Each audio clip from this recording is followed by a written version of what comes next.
Lots of people are very dismissive about His Majesty the King, and in particular when you think of his very first year, if you like, undertaking such a pivotal role, you would have thought that his support from his youngest son, Prince Harry, might have been forthcoming.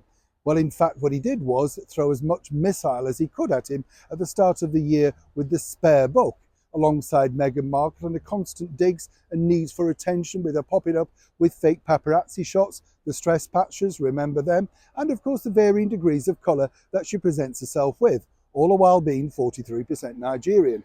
Keep up, there's a lot to remember.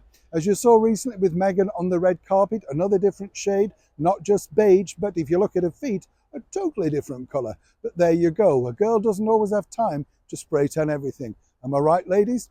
But what's interesting in this world of royalty, it is sort of fascinating to see exactly who in the end they totally rely on. As we know, our late and wonderful monarch, Her Majesty the Queen, openly stated that her rock, her mentor, her guiding light was none other than her own Prince Charming, Prince Philip, the Duke of Edinburgh. And he did the job with great aplomb. I thought he was fabulous, just on the right side of anything, never embarrassed her, and just really undertook the role for what it should be. But what about King Charles? Well, King Charles, surprisingly, is leaning on not just, of course, his darling daughter-in-law, Princess Catherine, and, of course, his eldest son, Prince William. But, of course, his very stable and able younger sister, Her Royal Highness, the Princess Royal, Princess Anne. None more so in this recent state banquet. You see, as a nod to him, she wore a lovely piece of jewellery that he gave to her in the early 1970s. And when you were there in the room, you could see the fact that she was guiding him and, more importantly, reassuring him with gentle nods and, raised eyebrows and expressions. And I just thought it was a wonderful sight to behold. You could see that she wasn't trying to upstage, not after that recognition, just basically guiding him from afar. As I've said to you before, Princess Anne is a remarkable lady. Only last weekend she was in Gibraltar and she was there for a charitable event. Sadly, the weather took a turn for the worst and fog ensued. So it looked like she could be trapped there. Someone suggested hiring a private jet. She wasn't keen on this at all. She said she'd got a return ticket on BA and she'd rather wait for that. So she sat it out until the fog cleared. This is totally different to two modern day royals that we have today.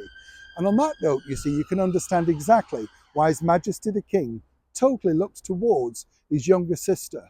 Many people believe that Princess Anne was the queen we should have had, but of course it's all about succession and the way that historical sort of placement happens. Isn't it nice and reassuring to know that His Majesty the King, alongside of course his Queen, Queen Camilla, has such a strong support group around him? And as I say, when you look at Princess Anne at events like this, obviously she's been very well trained by her brilliant parents, the Queen, and of course Prince Philip, the Duke of Edinburgh.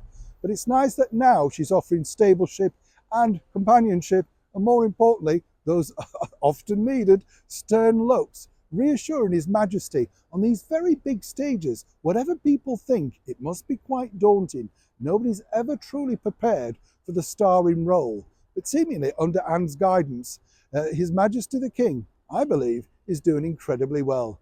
I'd love to know what you think to this particular story, as ever, in the comments below. And if you've enjoyed it, please like and share.